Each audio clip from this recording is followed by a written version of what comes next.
Hey guys, how's it going? As you can see, I'm not in my normal living room. I am officially in California. So this is a welcome to our temporary housing.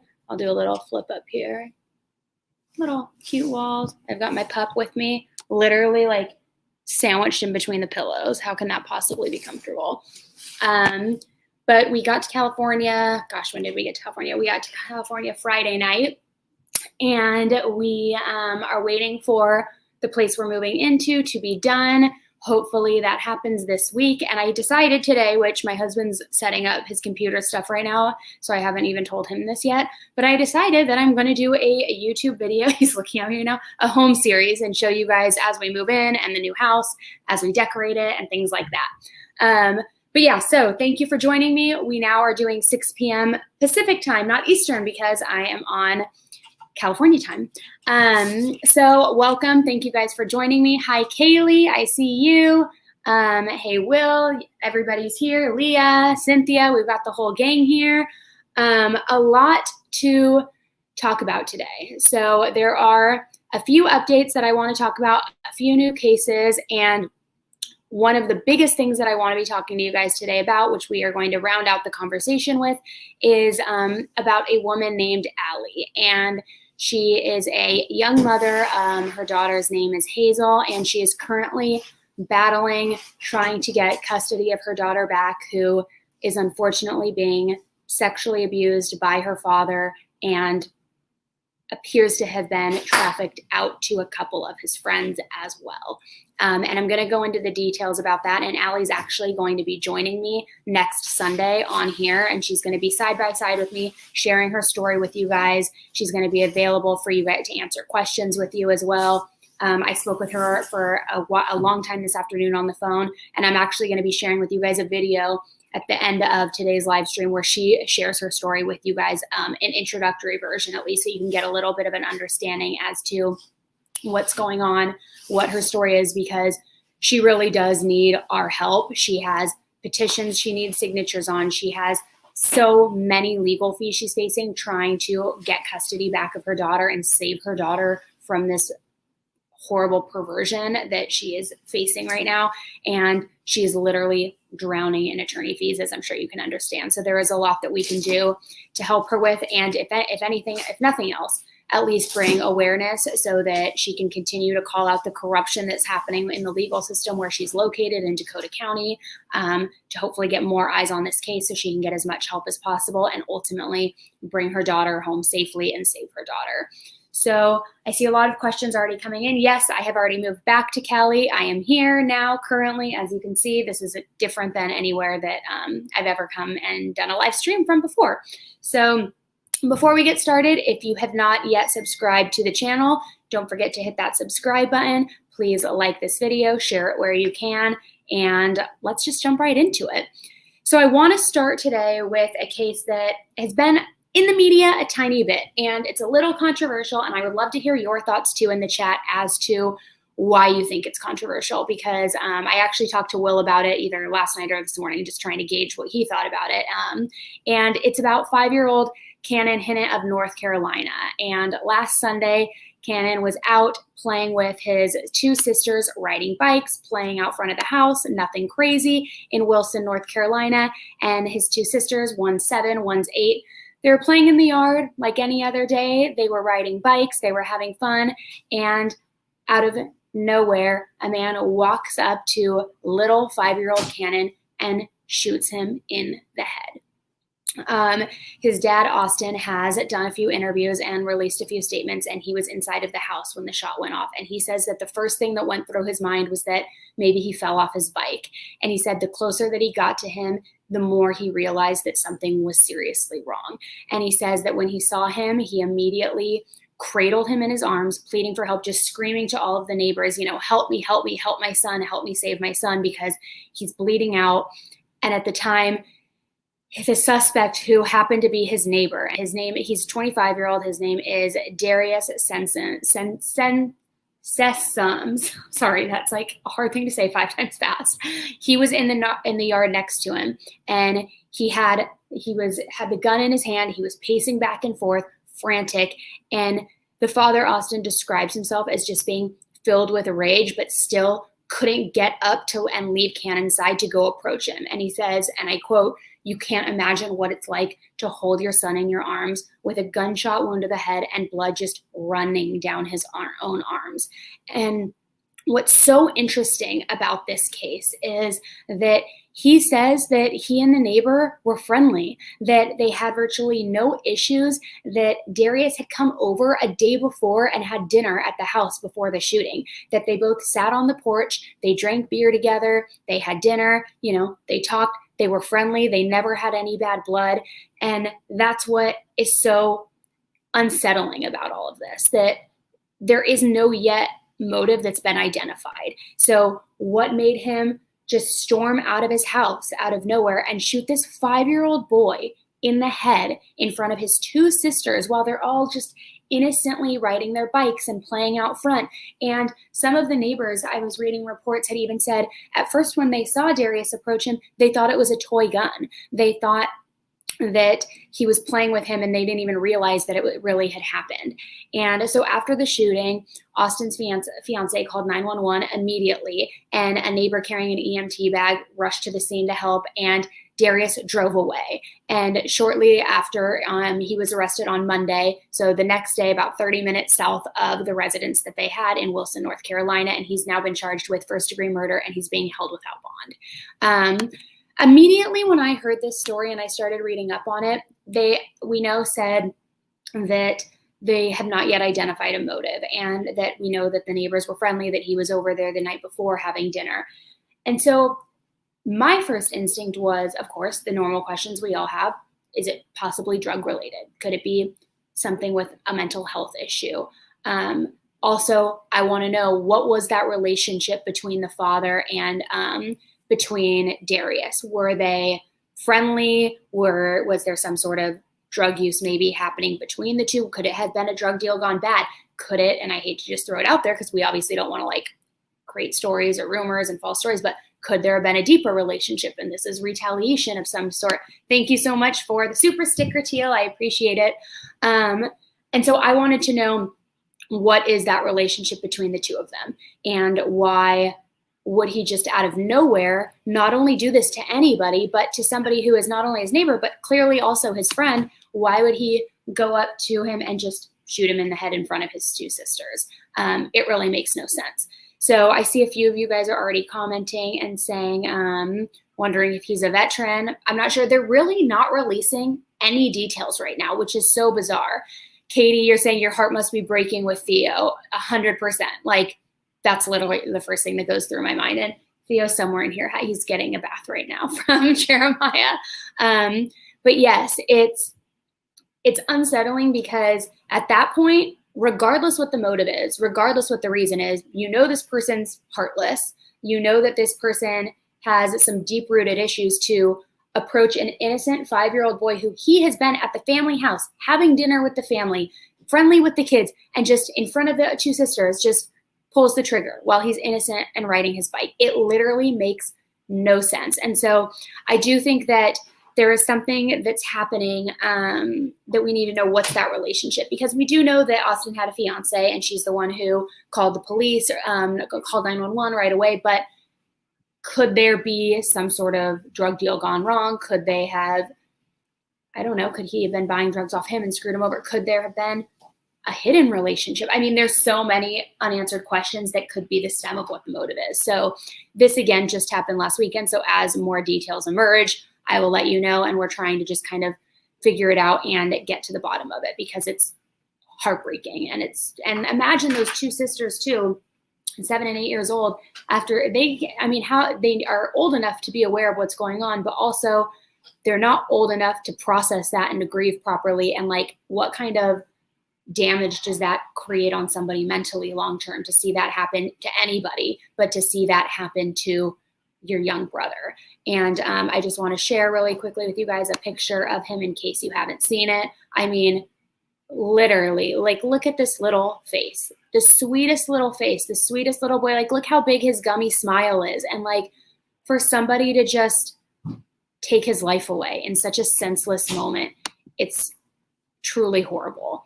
And I'm going to share with you guys just quickly also the picture here of Darius so that you can see.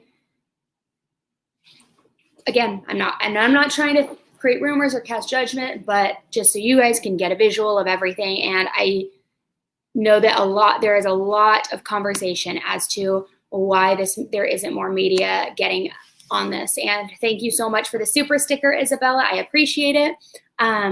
Why isn't the media talking about this more? And we know that there is a lot happening right now with the Black Lives Matter movement and everything happening. And so there are a lot of conflicting opinions as to why this isn't being brought to anybody's attention or why this isn't talked about more. And I truthfully can see both sides of it. I see why this isn't getting a lot of attention because I see that, yes, the suspect is a person of color and he was apprehended literally within 24 hours and he's been charged no bond, first degree, whereas there are plenty of other crimes out there right now, specifically like Breonna Taylor, all of these things where there still aren't people charged. There aren't white suspects charged and it's been months and months and months and there's evidence in this.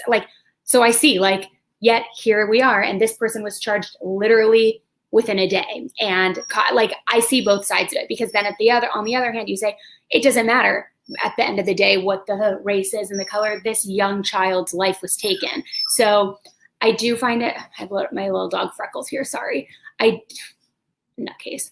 I do see both sides of it, but I am interested to hear what you guys think could be the reason why it's being held back in the media, why people are a little reluctant to talk about it, why it is such a sensitive topic. Is it because justice has, in a sense, already been served and this person's been apprehended? Is it because they're trying to silence it based on the current movements out there and the spotlight? I feel like there are quite a few things that could happen.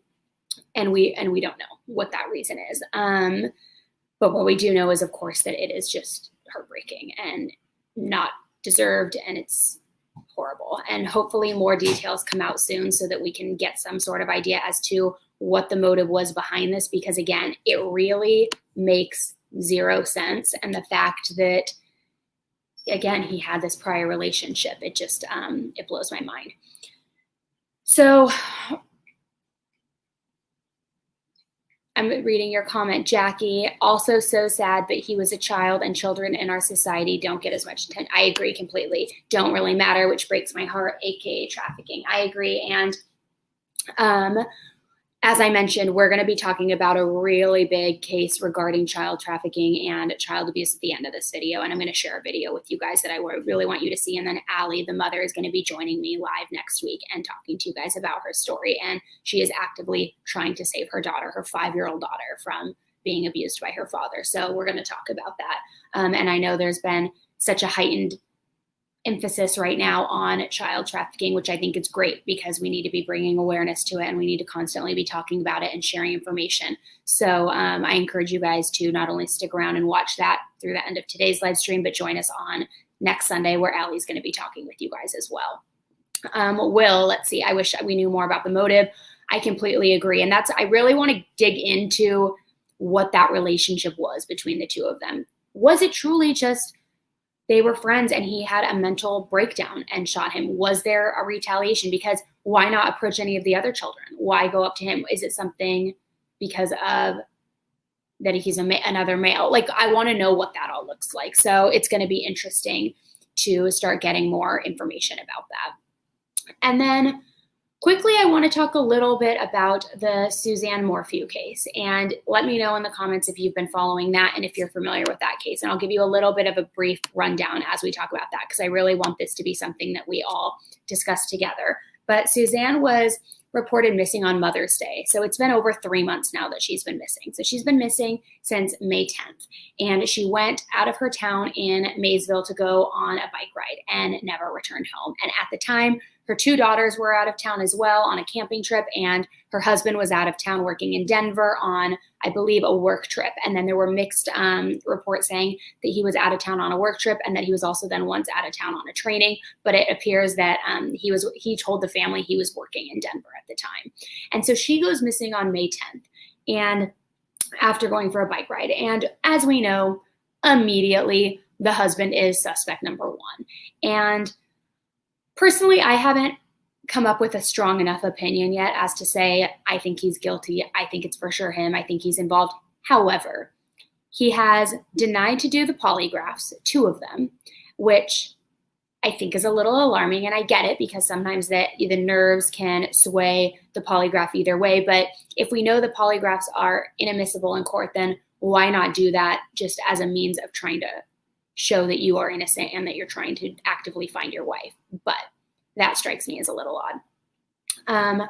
I think also that it's a little odd that certain tracing data from his GPS is not lining up with what his story was to police. And we often see that happen. And there are quite a few details that have not been released yet. And I believe the reason why is because they are building the case against him. That is what I think. Family members have also been expressing, family members of Suzanne's have been expressing concern, saying that he is not telling investigators everything he knows. And everybody that they've spoken with has said that they had a happy marriage, but we know better that it's not always what it appears to be. Sorry, I have a tickle in my throat. It's because I don't have my wine. Excuse me. So we don't know what was happening behind the curtains of the marriage. We don't know if there was infidelity, if there was unhappiness, if there was arguing. So we do know that the family is saying they don't believe Barry is being very forthcoming. There's been a video too where he pleads for his wife's safe return. And for me, when I personally saw this, wrong, right, or indifferent, the first thing I immediately thought of was the Chris Watts interview. And not because I think he's evil in the sense that Chris Watts was, which we know he is like a sociopath to the core. But the body language rubbed me wrong a little bit. The manner in which he was pleading for his wife's return, which I'm going to play it for you guys because I want you to give me your opinions and I want you to let me know what you think. So I'm going to go ahead and share that here.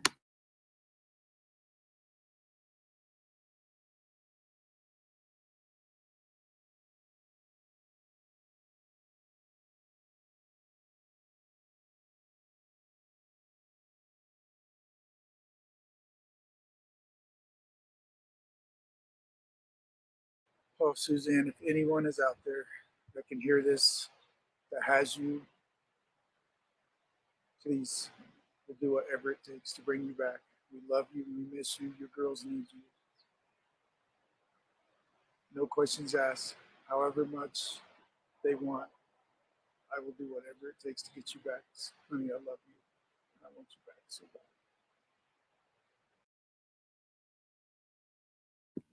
bad. Okay. So there's a few things about that rubbed me the wrong way.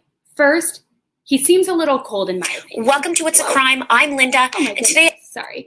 He seems a little cold in my opinion at first, and then his body language, he doesn't seem overly emotional in any sense. And then when he says, whatever they want, any amount, whatever they need, I just want, no questions asked.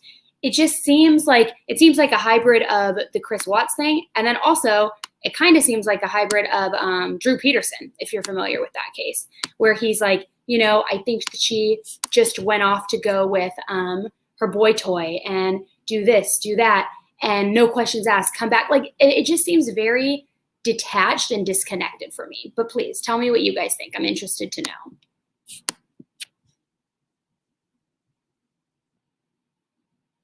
Yes, the daughters did delete photos of him on their Instagram, which is very telling because if they're going to be standing by their father, that makes no sense.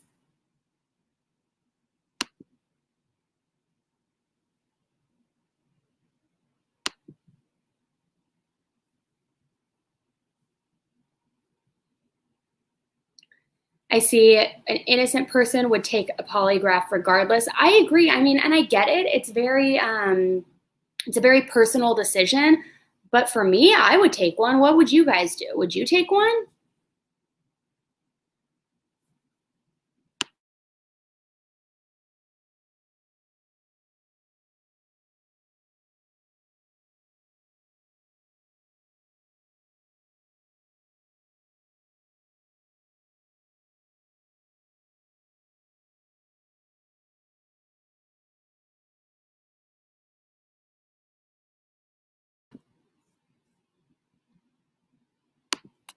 Let's see, what else do we have? It felt very rehearsed. Yes, very detached. Scott Peterson too, I completely agree. You're right, Allie. You wouldn't say bring him back. You'd say home, 100%.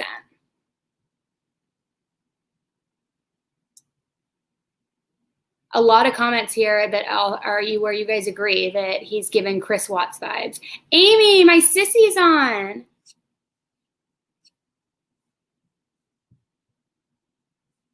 Pull this out really quick, sorry. Okay. Sorry, my computer's having a heart attack on me here. So I have to like do this weird, I had to just open up 2 windows, which is like ultra annoying, but whatever, we'll get through it. Okay. The if statements are always telling. Watts used that word 5 times in his statement. I agree. So I think that this, coupled with the fact that his GPS data is no longer matching and the tracking and tracing isn't matching what he told investigators, the fact that her family also believes he's not disclosing fully to the investigators. I think there's so many different pieces of this that make him look guilty. And again, why not take the polygraphs? It just does not make sense. And then, yes, somebody else had commented in here as well that his daughters now have deleted photos of him on their Instagram, which if you think your father's fully innocent, you're not doing that, especially because you know that you're in the public eye right now and perception is reality in a sense. So you definitely wouldn't do that because you wouldn't want to do anything that is going to jeopardize the investigation or your father's innocent should he end up going to trial for something. It really just doesn't make much sense. Let me see if I can get this to work really quick, guys. There we go. Perfect. Okay, sorry, my computer's having a little bit of a heart attack, but we all know I'm not tech savvy, so that's why. Okay, so I see a lot. It feels like almost all of you guys think that he could potentially be involved, which I'm not here to like cast blame and say he's 100% the guy. We don't know that. We don't have all the information. He could just be somebody who really reacts to stress and emotional discomfort differently than all of us. We don't know, but it definitely does feel like it's a little rehearsed. It's a little forced. It's a little uncomfortable. And then, yeah, he's dropping the ifs. He's also saying no questions asked, just very cold and detached. And I don't like it. I'm not into it. All right, Andrea, very interesting. I disagree. Polygraphs are garbage and innocent people who are nervous could have results come back not in their favor. I agree. And that's what I had mentioned in the very beginning, that a lot of the times people are against polygraphs because if the nerves are getting to you, it could give a false positive or negative based on what, whatever the question is. However, polygraphs can't be used in court as evidence. They can be used as far as like saying what happened, like it can't be used as evidence against you. So it's really, you don't really have anything to lose, except for then their perception of you could potentially be skewed. But as far as like evidence against you, it can't be used. And it just seems like if they're asking for him twice and it's now been 3 months that she's missing and he still will not be willing to do one, it's a little bit of a red flag, which if you know we like our red flags, we always do this, another red flag. And we have the shirts made now, which I know so many of you guys like. So I appreciate that.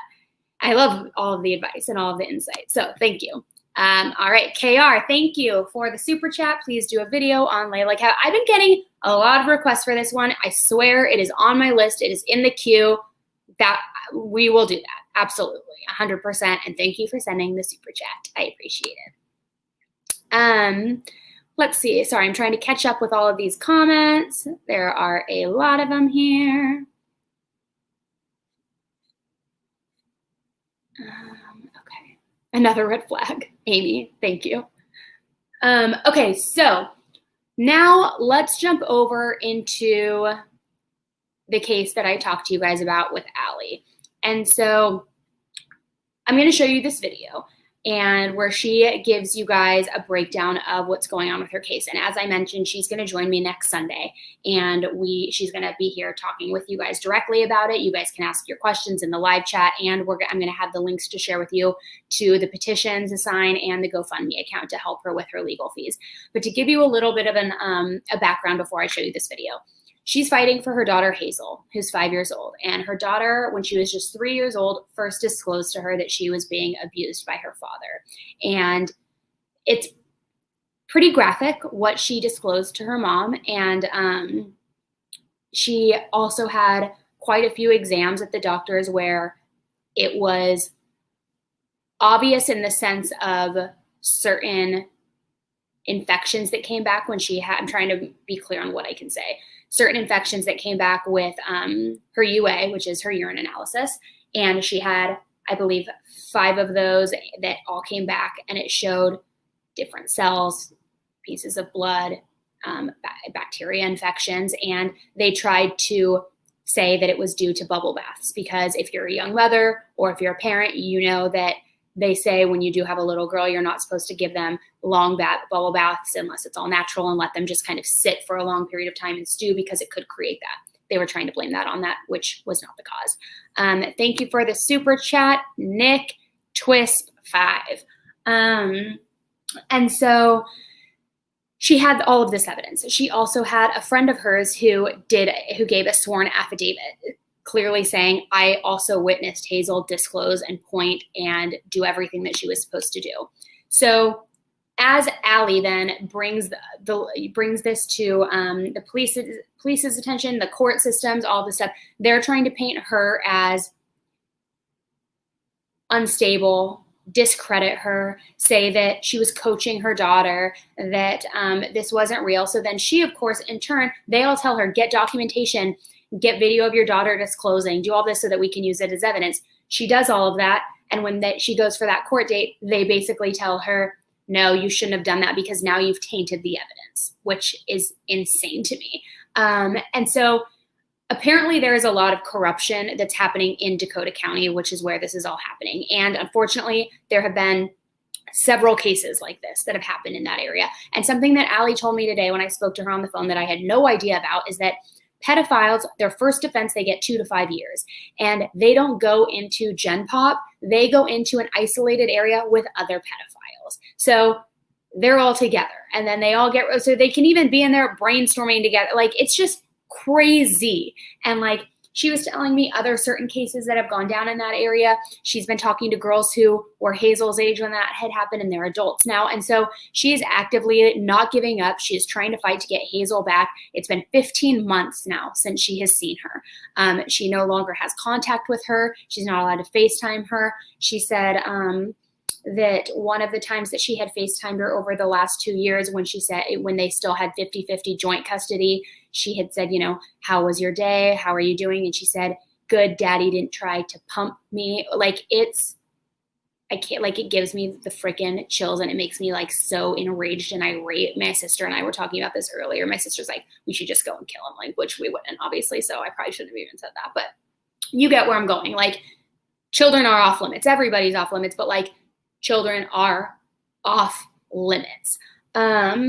And so the worst part is too, there's been stories where she has said that he's not the only person who is doing this. And Allie was telling me too that the father had admitted to her and disclosed in their relationship in the past, before they even had the child, that his family had, a history of child abuse and sexual abuse and things like that. So she feels as though thank you so much, Mel, for the super chat. She feels as though when she first got into this relationship with this person, that she was almost groomed into this, not lifestyle, but like groomed to be this person who gives birth and gives this person a child to abuse. And it's just horrible. And now she's on the opposite side of the court system with everything pushing against her. She's trying to fight it, and she's trying to save her daughter. And they are just making it so difficult for her, restraining orders, this, that. So before we go into it and talk a little bit more about it, I am going to go ahead and I'm going to share with you guys my screen so you can see this video directly. And let me go ahead and mute myself.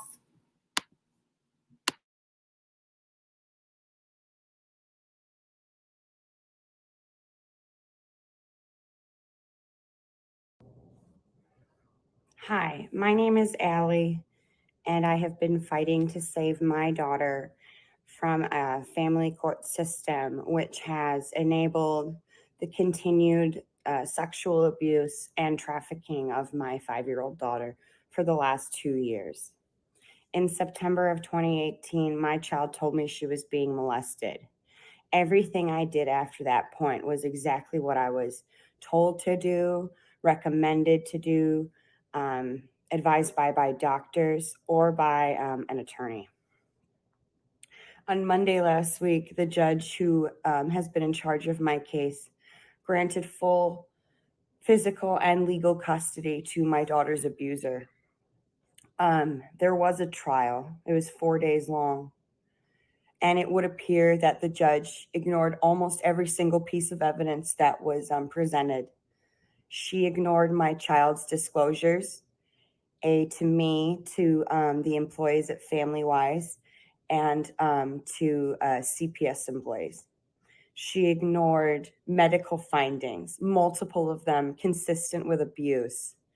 It's unfortunate that vaginal issues with children can be written off as potty training issues or sitting in a bubble bath.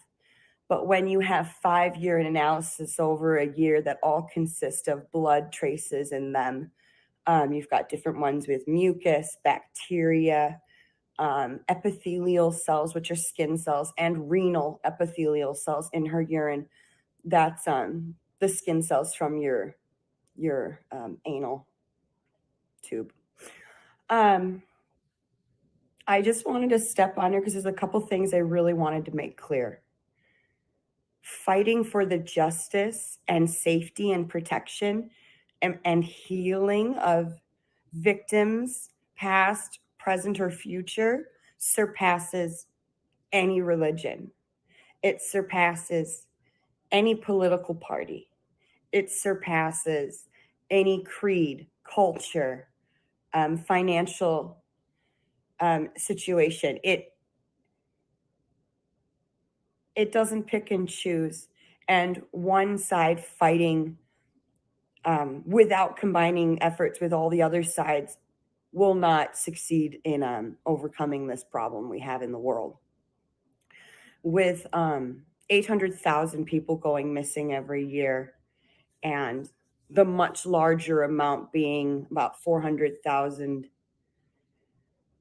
in the US are children, and maybe 15, 20,000 are over 21 years old. So it is children who are the voiceless, and it is children who cannot speak for themselves, and they cannot save themselves. They don't have the cognition to even comprehend the gravity of what is happening to them. My child was groomed from a baby on up. The lines of touch were blurred when he chose that bath time was his responsibility. My daughter has known her father's touch her whole life. And as wrong as it is, she may not know that or understand it completely. With children, a touch that feels good is not always considered a bad touch to them because they cannot distinguish the difference. I am Canadian. I was born in Canada and I grew up in England. I am not an American citizen and I have never voted. I affiliate with nobody. I affiliate with those determined to change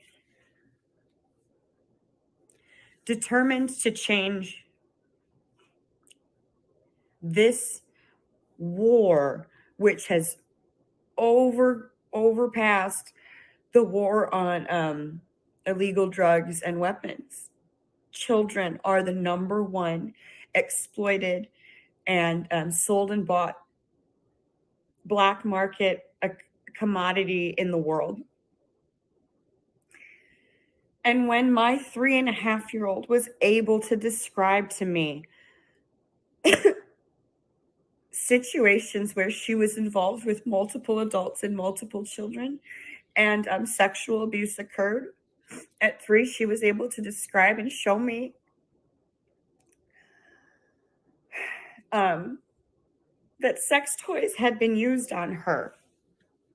No 3.5-year-old should even know what one of those are, where you put it, and what it does to you. So there has never been a doubt in my mind that my daughter told me 100% the truth of her experience and what she went through. And I was told to not ask her questions about it. And I don't know if anybody out there as a parent can understand this, but as her mother, when I knew what had happened, in my heart, I knew to be able to heal her, I had to know exactly what's happened to her.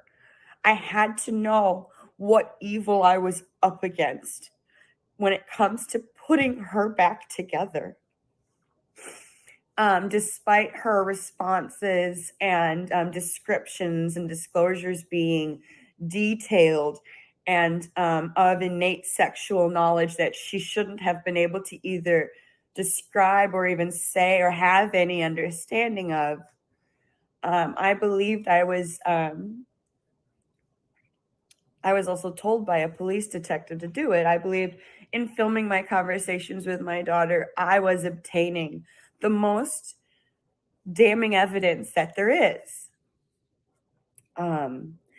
You can say, as a mother, I coached her in response to the 9/9 incident where she walked out the front door in the morning.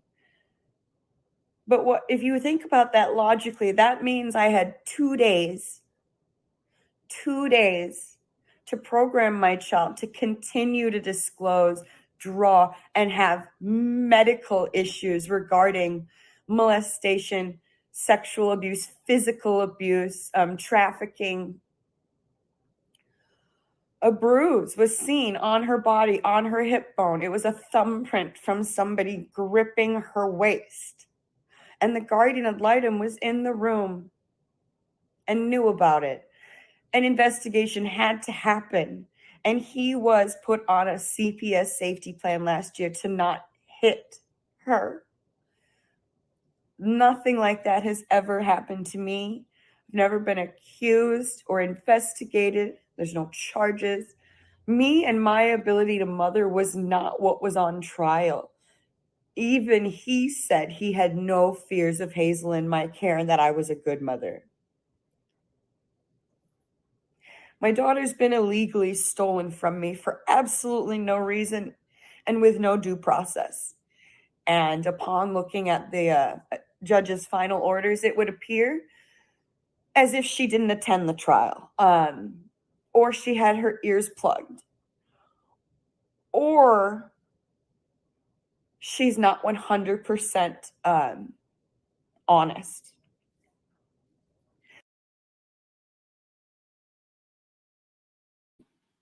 Okay, so I'm going to pause it right there because I see a lot of you guys are commenting. And I see a lot of you guys are saying that you can't even watch this, that it's making you physically ill, that you're in tears. That's the problem, because right there, because yes, it's a normal reaction to feel that way. It's a normal reaction to get mad, to cry, to feel sick. But it's not a good reaction from us to, when we feel uncomfortable, turn it off, because that's what's happening. People are turning on their blinders and they're not listening, and they're not withstanding their own discomfort and emotional reaction to it, to listen to what's happening, to advocate for Hazel and to get her back, because they'd rather put it out of their mind. And that's why child trafficking has become such a horrible epidemic out there, because people are too uncomfortable to know about it and to talk about it. And that's the problem. I think that we all, myself included, which it's really, really hard for me to listen to these things, especially now because I'm a new mom. And, but I do think it's very important for us to listen, because for any of us who just saw this randomly, we would be like, I can't watch this. It's making me sick. Scroll. You don't listen to it. You don't watch it. You don't hear it. Out of sight, out of mind. But then who's going to help this mother get Hazel back? And that's the problem. And that's why I'm sharing it with you guys, not because I think that it's going to make you guys upset, or because I think it's going to get some sort of attention. It needs attention for all the right reasons. It needs attention to help give Allie more money towards her legal fees, to sign the petitions, to bring awareness and call these people out, and this corrupt justice system that is not holding the father accountable. There is so much wrong with this story. So again, that video, I'm going to just take a beat, pause it, because Allie's going to be with me next week when we talk, and she's going to be able to answer all these questions. I see quite a few questions of why was custody even taken from her. In the beginning, she had 50-50 custody, and she started bringing these issues to light. And slowly but surely, it started to go the opposite direction, and not in her favor. And what's so crazy, and when I spoke to her on the phone today too, it's insane because I have like the chills talking about it. There's so much evidence there, but they're saying it's tainted evidence, that they're trying to disprove it, saying it's from a bubble bath. They're saying that she coached her because she was trying to get on her phone, like video saying, tell me, like, what did dad hurt you? Did you have fun today? And I've watched these videos. She's very open about sharing the court documents, the affidavits, the videos that she took of her daughter confessing, because she's trying to show, like, I'm not coaching her, but she was told by detectives, by everybody, by her attorney, to get her statement on film. And then they're using that against her, saying it's tainted evidence because you were coaching her. But it's like, no, I was trying to show you what she's been telling me, because then when she was interviewed in a room by a man and she's too scared to tell this big man what's happening to her, of course, because she's a little child, like, then they're like, well, she didn't disclose to us. She didn't disclose to, like, because it's a man and she's scared and she's a child. Like, what are you even talking about? So Allie's going to join me next week, and she's probably going to continue to join me, and we're going to keep bringing awareness to this. And she's going to share the links with me so I can give them to you guys for the GoFundMe, for the petition, because we need to share this everywhere possibly, and really get some information out there and hopefully reunite her with her daughter, because it's now been 15 months since she's seen her, and she still is living with her abuser. She's living in a family that his family abused him. His family had abused his sister. It's a whole family, which if you watched the Brittany Wood story that I had posted, gosh, maybe a week or two ago, it's very similar in the sense, maybe it's not a huge incest child sex ring like the Brittany Wood story, but it's similar in the sense of it's a ring that is happening within this family, and it's learned behavior and it's groomed behavior, and they're conditioned to live this way. So if you haven't watched that video, I highly encourage you. It's in my playlist. It's the Brittany Wood case. You'll know it when you see the title. Watch that, because Brittany Wood is still missing, and we don't know where she is. And she had a young daughter when all of that unfolded, and when over 8 of her family members were arrested in this incestual child sex ring. Like, it's horrifying. So we need to do whatever we can to get the word out there. And I know, again, it's very uncomfortable to watch. And luckily, Allie just recently went public with this. She had said that she wasn't going to go public with it, and she just recently did, just like about a month ago. And I think, and she believes, because there has been such a heightened focus lately on child trafficking and what's going out there, and everybody's speaking about it, it's luckily has gained a lot of traction, and people are listening and people are hearing her story. And she admitted to me, she's like, I'm not super smart with social media. I don't know about TikTok. I don't know about this. I don't know about that. And so she's like, but people keep telling me I need to get the story out on those channels to get more awareness and generate more buzz about this, so we can actually make moves. So that's what I'm trying to help her do. I'm trying to help her do it on this. I'm going to throw it on my TikTok. I'm going to do whatever we can, because we really do need to bring more awareness to this case and hopefully get Hazel away from her abusers. And so I'm going to let Allie speak directly with you guys next Sunday and let you know firsthand her story, what she's been going through, any questions you have for her regarding the custody, what she's facing now. You'll be able to ask her. So I see a lot of you guys are commenting about the UTIs, about how UTIs from a bubble bath and how that's a myth. Isn't it a pool or a hot tub? So it's interesting. So I actually had asked our pediatrician when Theo was very young, like, because we give him bubble baths just because he likes it. He likes to play with the bubbles. He likes to have a fun little bath. And I said, is that a problem? Could that create any sort of infections down there? Like, you know, because I've heard that as well. And they said, unless they're typically it's more often with females because of just, you know, the way that they're built. But they said that unless they're sitting for like 45 minutes or an hour or even longer without movement and just like stewing in it, that would be the only way they could potentially get one. But by just giving a simple bubble bath, that it's not going to cause that. And when she had all of these exams done and the UAs done, they found the blood, skin cells from behind. There are videos, which again, I'll let her speak to you, but videos where she talks about how her daddy only touches the front of her because the back is too dirty, but the friend touches her in the back. I mean, it's horrific. So we're going to talk a lot more about that. She lived in Canada, the UK, and she now is in the United States, but she wasn't born here. She's not a citizen.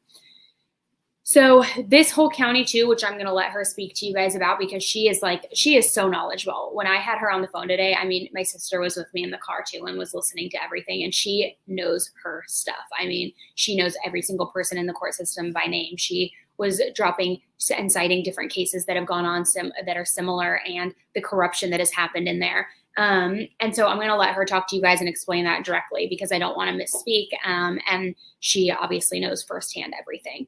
So if you guys have any questions, certainly think about those so that you can ask her when we talk next Sunday.